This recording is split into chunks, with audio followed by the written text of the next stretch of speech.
तो dragon ball के 16वें episode की शुरुआत होती है एक छोटे से रिकैप से, जहां हम देखते हैं कि गोकू और क्रिलिन मास्टर रोशी के साथ डेट पर जाने के लिए एक लड़की ढूंढ लाते हैं। और ये देखकर मास्टर रोशी काफी ज्यादा खुश होते हैं और उन सभी को अपनी बनाई हुई ड्रेस पहनाकर ट्रेनिंग देने लगते हैं। जब ही मास्टर रोशी को पता चलता है कि गोकू और क्रिलिन मास्टर रोशी के साथ डेट पर जाने के लिए जो लड़की लाए थे, दरअसल उसकी दो पर्सनैलिटी है। एक क्यूट और प्योर हार्ट वाली पर्सनैलिटी और दूसरी सेक्सी बट गुस्सैल वाली पर्सनैलिटी। वो लड़की छींकते ही अपनी दूसरी पर्सनैलिटी में स्वैप कर जाती है और ये कहते हुए सबके ऊपर गोलियों की बरसात कर देती है कि आखिर डॉल वाली ड्रेस मुझे पहनाई किसने है। और अब हम आगे देखेंगे कि ड्रैगन बॉल के 16वें एपिसोड में आखिर क्या क्या होता है। क्या मास्टर रोशी अभी भी उस लड़की के साथ छिछोरापन ही कर रहे हैं या फिर गोकू और क्रिलिन को ट्रेनिंग देना शुरू कर दिया है। खैर, एक्सप्लेनेशन शुरू करने से पहले प्लीज यार वीडियो को लाइक जरूर करना और हो सके तो चैनल को सब्सक्राइब भी कर लेना। तो ड्रैगन बॉल के 16वें एपिसोड की शुरुआत होती है और अब मास्टर रोशी को अपने स्टूडेंट्स के साथ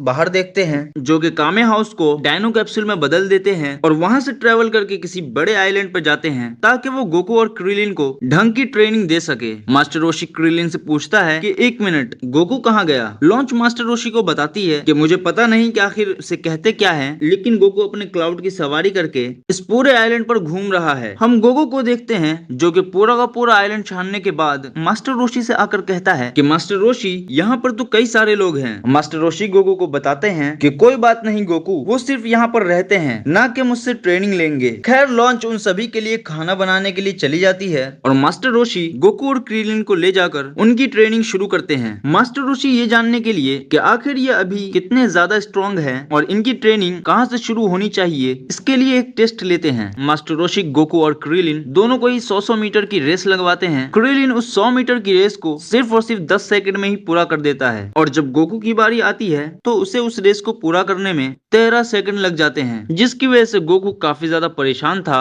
और वो मास्टर रोशी से कहता भी है कि मास्टर रोशी, क्या मुझे एक और मौका मिलेगा, क्योंकि मेरे जूते फटे हुए हैं और मैं सही से दौड़ नहीं पा रहा था। मास्टर रोशी गोकू को एक और चांस देते हैं। गोकू नए जूते पहनने के बाद जब वो 100 मीटर की दौड़ लगाता है तब वो 100 मीटर को 8 सेकंड में ही कंप्लीट कर देता है। ये देखकर क्रिलिन काफी ज्यादा हैरान था। वो गोकू से पूछता है कि आखिर तुम्हें इतना तेज दौड़ना किसने सिखाया। गोकू क्रिलिन से कहता है कि भला इसे सीखने की जरूरत ही क्यों है, ये तो नेचुरली हो जाता है। खैर, मास्टर रोशी उन दोनों को बताते हैं कि तुम दोनों ने काफी बढ़िया किया है, लेकिन ये बात हमेशा याद रखना कि एक मार्शल आर्टिस्ट एक नॉर्मल इंसान के मुकाबले में काफी ज्यादा तेज होना चाहिए। और ये कहते हुए मास्टर रोशी उन दोनों को अपनी रफ्तार दिखाते हैं और क्रिलिन के काउंट करने के बाद पता चलता है कि मास्टर रोशी ने 100 मीटर की दौड़ सिर्फ और सिर्फ 6 सेकंड में कंप्लीट कर ली। खैर, मास्टर रोशी रेस लगाने के बाद काफी ज्यादा थक जाते हैं, जिसकी वजह से वो कुछ देर आराम करने की सोचते हैं और वो शाम होने के बाद फिर से उन दोनों का एक टेस्ट लेने की कोशिश करते हैं और गोकू और क्रिलिन को बताते हैं कि एक असली मार्शल आर्टिस्ट नॉर्मल लोगों से सिर्फ और सिर्फ रफ्तार में ही तेज नहीं होता, बल्कि उसकी सोच भी काफी ज्यादा अलग होनी चाहिए। ये कहते हुए मास्टर रोशी एक पत्थर उठाकर उस पत्थर पर अपना साइन कर देते हैं और उसे एक जंगल में फेंक देते हैं। गोकू मास्टर रोशी से कहता है कि आखिर ये कैसा गेम है, क्या हमें भी पत्थर उठा के फेंकना होगा। मास्टर रोशी उसे बताते हैं कि हर कोई पत्थर फेंक देता है, नदी में, जंगलों में, झाड़ियों में, लेकिन उसे वापस लाना हर किसी के बस की बात नहीं होती। और एक यही चीज है जो मार्शल आर्टिस्ट को आम लोगों से अलग बनाती है। मास्टर रोशी कामे हाउस में आराम करने के लिए चले जाते हैं और कहते हैं कि वो पत्थर ढूंढ के लाओ और जो भी ढूंढ के लाएगा उसे आज रात का खाना मिलेगा, वरना तो उसे भूखा ही सोना पड़ेगा। गोकू और क्रिलिन दोनों ही भागकर जंगलों की तरफ जाते हैं, जिस पर गोकू तो बेझिझक उस खाई में कूद जाता है जिसमें मास्टर रोशी ने उस पत्थर को फेंका था, लेकिन क्रिलिन थोड़ा अपना दिमाग लगाता है और वो दूसरा पत्थर ढूंढकर उस पर वही मास्टर रोशी का साइन बनाकर मास्टर रोशी को चेप देता है। लेकिन मास्टर रोशी आखिरकार ठहरे मास्टर रोशी वो उस पत्थर को क्रिलिन के सर पे तेज फेंक के मारते हैं और कहते हैं कि बहुत अच्छी कोशिश थी, लेकिन ये मेरा वाला पत्थर नहीं है। इधर हम गोकू को देखते हैं जो कि ढूंढते ढूंढते पत्थर के काफी ज्यादा करीब पहुंच गया था और वो पत्थर गोकू को मिल भी जाता है। गोकू पत्थर पाने के बाद काफी ज्यादा खुश हो रहा था, लेकिन वहाँ पर क्रिलिन आ जाता है और वो उससे कहता है कि ये पत्थर पहले मुझे दिखाओ, ऐसा हो सकता है कि ये दूसरा नकली पत्थर हो, लाओ दिखाओ, पहले मैं इसे चेक कर लूं। गोकू उसे जैसे ही वो पत्थर देता है, क्रिलिन वो पत्थर लेकर वहाँ से भाग जाता है और मास्टर रोशी को दिखाकर वो रात का खाना खाने के लिए तैयार हो जाता है। और इधर गोकू बेचारा भूखा प्यासा सबका मुंह ताक रहा होता है। मास्टर रोशी लॉन्च से कहते हैं कि आज का खाना तो काफी ज्यादा मजेदार लग रहा है, आखिर तुम ये लाई कहाँ से हो। लॉन्च मास्टर रोशी को बताती है कि ये मछलियाँ किसी मछुआरे ने मुझे काफी सस्ते में दे दिया था, लेकिन इस फिश का नाम क्या था वो मुझे पता नहीं, लेकिन शायद से इसे पफर फिश कहते हैं। ये सुनकर मास्टर रोशी और क्रिलिन काफी ज्यादा डर जाते हैं हैं कि अरे यार तुमने ये हमें क्या खिला दिया,